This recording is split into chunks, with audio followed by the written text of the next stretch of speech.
Welcome to an Overdrive version of the Russian Rulers History Podcast.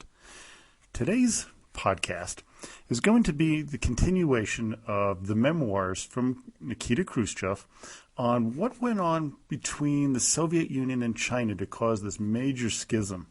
And this is really apropos because what we're talking about in the regular episodes is, here and there part of the breakdown between the Soviet Union and China. These were the two great communist superpowers. They had differing views of what was going on. Khrushchev wanted to thaw the relationship in the Cold War with the United States and the other Western powers, whereas Mao Zedong was the exact opposite. He wanted to antagonize them. And he did not like the fact that Khrushchev, one, had done the secret speech against Joseph Stalin, and two, that he was normalizing, or at least trying to normalize, relationships with the West. So this podcast is on Nikita's remembrance of his first visit to Peking. Now, remember, they used to call it Peking, and now it's called Beijing. So know that there's a difference, but we're going to go with the original of the way it used to be written. In the first years after Stalin died, Mao Zedong treated us with friendship and respect. When I say us, I mean the leadership formed after Stalin's death. In 1954, the Central Committee and the Council of Ministers decided I should lead a governmental delegation to Peking. In addition to Bulganin, who was the chairman of the Council of Ministers, the other delegates included Anastas Ivanovich Mikoyan, Shevrenik, Minister of Culture for Tseva, Shelepin, the editor of Pravda, and Nazredinova, who represented the Uzbek people. We were scheduled to arrive in China in time for the celebration of the Chinese people's victory on October 1st. The Chinese leaders gave us a warm welcome. We were pleased to be on Chinese soil for the first time and to have a chance for discussions with our Chinese comrades. Many of us encountered new customs. I remember, for instance, that the Chinese served tea every time we turned around. Tea, tea, tea. You couldn't sit down at a meeting without their putting in front of you a cup with a lid. And according to Chinese tradition, if you didn't drink it up right away, they'd take that cup away and put another one in front of you, over and over again. Finally, they'd bring you a steam towel to wipe off your hands and face. The towel was refreshing, I have to admit. We weren't accustomed to such ceremonies, but we went along with them out of respect for our hosts. However, enough was enough, and after a while I refused to drink any more tea. First, because it was green tea, which I'm not accustomed to, and second, I can't take that much liquid. Bulganin, on the other hand, did what was expected of him by his hosts. As a result, he developed insomnia. The doctor examined him and asked, "Have you been drinking green tea?" "Yes." "How much?" "A lot." "If you go on drinking tea in such quantities, you'll lose even more sleep. You'll either have to cut down on your tea drinking or cut it out altogether. It contains a small dose of a toxic substance, which makes you sleep badly." Bulganin followed the doctor's advice and later told me he was sleeping normally again. Bulganin followed the doctor's advice, and he went on, and the trip became normal. In our talks with the Chinese, our general concern was the protection of the Soviet Union, the other socialist countries, and China. In order to maintain our defense posture, we had to contribute to the industrial development of the great Chinese people, and therefore we arranged for increased economic aid. We agreed to send military experts, artillery, machine guns, and other weapons in order to strengthen China, and thus the socialist camp. In short, we tried to accommodate the Chinese in as many of their requests as our own material situation would allow. Our efforts were united against a common enemy. One foe, Japan, had been defeated but was still a potential threat. A far greater threat came from the United States, which had already unleashed war in South Korea, right on the edge of China. We also made an effort to put our relations back on a friendly and equal basis. We conducted official talks on the Port Arthur Agreement, On this matter, I fully agreed with our Chinese comrades. They were absolutely right that Port Arthur was on Chinese territory, and that we should keep our forces there only as long as it was in the mutual interest of the Soviet Union and the People's Republic of China for us to do so. We'd spent a lot of money renovating the fortifications in Port Arthur, equipping it with the latest weapons, and stationing a sizable garrison there. We also had troops in Dalny. We said we wanted to remove our troops from Port Arthur and Dalny and hand over to the Chinese all our installations there, with the exception of the very expensive shore batteries we just installed. Mao replied that he didn't think it was the right moment for us to pull out of Port Arthur and Dalny. He was afraid the United States might try to take advantage of such a move and attack China. Comrade Mao, I said, we doubt the U.S. will do anything like that. Of course, we can't give you any guarantees, since the United States has just ended its aggressive war in Korea and is still conducting an aggressive policy.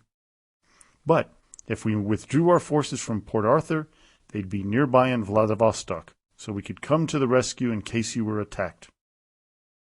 After more discussion, Mao agreed, saying, "If you think this is a good time to pull out, we won't stand in your way."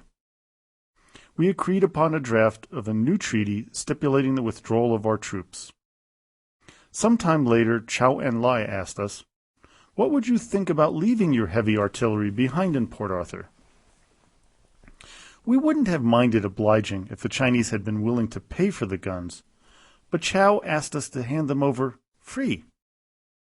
"Comrade Chou," I said, "please understand the awkward position in which we find ourselves. We haven't yet recovered from a terribly destructive war. Our economy is in shambles, and our people are poor. We'd be happy to sell you this artillery for a low price, but we simply can't afford to let you have it for nothing. Please try to see our side of the question, and don't insist on those conditions."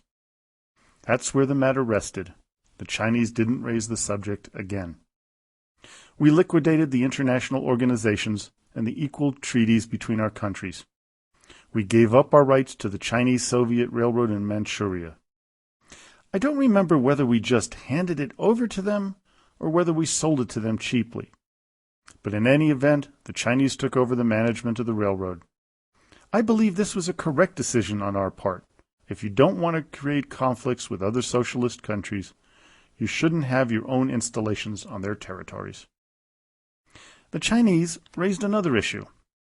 They said the railroad connecting the Soviet Union and China by the way of Ulaanbaatar didn't meet their needs. I couldn't understand why it was no good to them, since it had been most useful for us. Before, we'd always had to transport our cargo through the Far East. The Ulaanbaatar line considerably shortened the route and connected Moscow directly with Peking. Nevertheless, the Chinese said they wanted a different route, one which would cross our border near Alma-Ata, which would cut through the regions of China that had rich deposits of minerals. We said we'd undertake the construction of the railroad on our side of the border if the Chinese would build it on theirs. Our portion was fairly short, and the conditions were good. Besides, our workmen were better trained and better equipped than the Chinese. It took us no time at all to finish our stretch. The Chinese, however, soon realized they had a tough nut to crack, and they just weren't up to the job. Chou Enlai came to talk the matter over with us. The Chinese always delegated Chou to raise unpleasant matters with us. First, because he was their prime minister, and second, because he was a masterful diplomat. "What would you think," said Chou, "if we asked you to take over the construction of some of the railroad on our side of the border? And at our own expense, no less." That changed everything. We were completely unprepared for such a proposal. We had no idea how much it would cost, but we could be sure it would be a fairly expensive way to pass the time of day. We could see from the map that we'd be having to erect bridges and dig tunnels, all of which would cost us dearly. The unpleasant task of turning down our friends fell to me. "I'm terribly sorry, Comrade Chou, but there's no way we can undertake the construction of the railroad on your territory.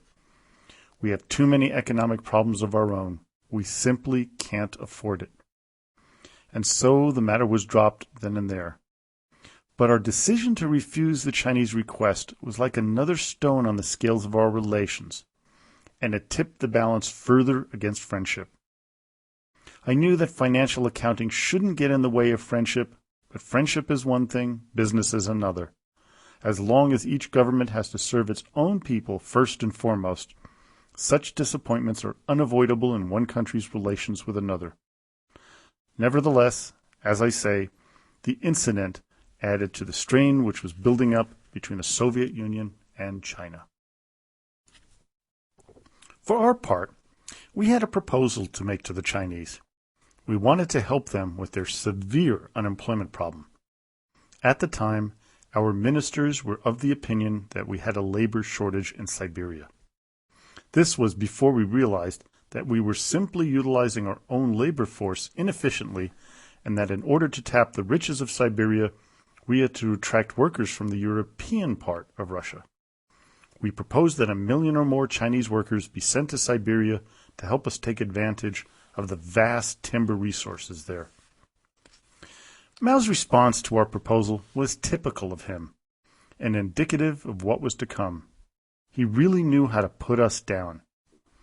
First, you have to imagine what Mao was like in person. He moved as calmly and slowly as a bear, swaying from side to side. He would look at you for a long time, then lower his eyes and begin talking in a relaxed, quiet voice. You know, Comrade Khrushchev, for years it's been a widely held view that because China is an underdeveloped and overpopulated country with widespread unemployment, it represents a good source of cheap labor.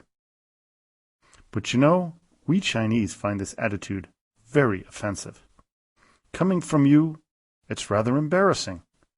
If we were to accept your proposal, others might get the wrong idea about the relationship between the Soviet Union and China. They might think that the Soviet Union has the same image of China that the capitalist West has.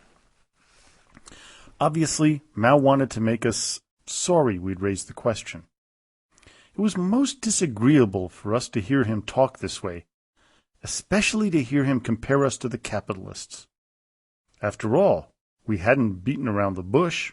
We'd come right out and presented a proposal that we sincerely believed was in the interests of the Chinese, because it would have helped them get rid of some of the extra mouths to feed. By agreement with my comrades, I was conducting these talks on behalf of our delegation. So at our next meeting I said, Comrade Mao, we certainly had no intention of creating difficulties for you. We certainly don't insist on our proposition. If you feel it would damage China's national pride, then by all means forget we mentioned it. We'll make do with our own workers. When we came back to Peking after a tour of the country and a visit to Harbin and Mukden, the Chinese representatives dragged up the matter of using Chinese labor in Siberia. Our Soviet comrades replied that Mao was against the idea. The Chinese then came back with an official message to the effect that Mao was now willing to help us by accepting our original proposal. We were sorry we'd ever suggested the idea, but since we'd been the first to propose the plan, we couldn't very well back down now that the Chinese had agreed. Otherwise, we would have had to explain to the Chinese why we changed our minds, and that would have added insult to injury. So reluctantly, we agreed to go through with the treaty and let the first batch of about 200,000 Chinese laborers come to work in Siberia. As soon as their time was up, we deliberately avoided initiating negotiations for any further treaties. However, the Chinese themselves began pressing us to import more workers into Siberia, despite what Mao had said about resenting China being used as a cheap labor pool. Why don't you let us send some more, they said.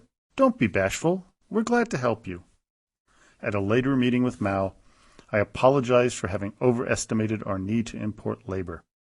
We made sure that once the contracts for the Chinese in Siberia had expired, they weren't renewed, and the workers went home.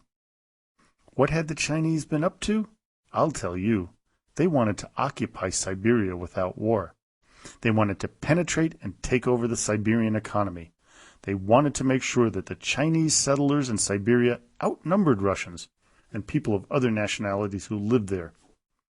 In short, they wanted to make Siberia Chinese rather than Russian. It was a clever maneuver, but it didn't work. Next time, we're going to go over the visit of Mao to Moscow. And, that will continue on the idea of what the rifts were that were developing between the Soviet Union and Communist China. I hope you enjoyed that. And as always, до свидания и спасибо большое.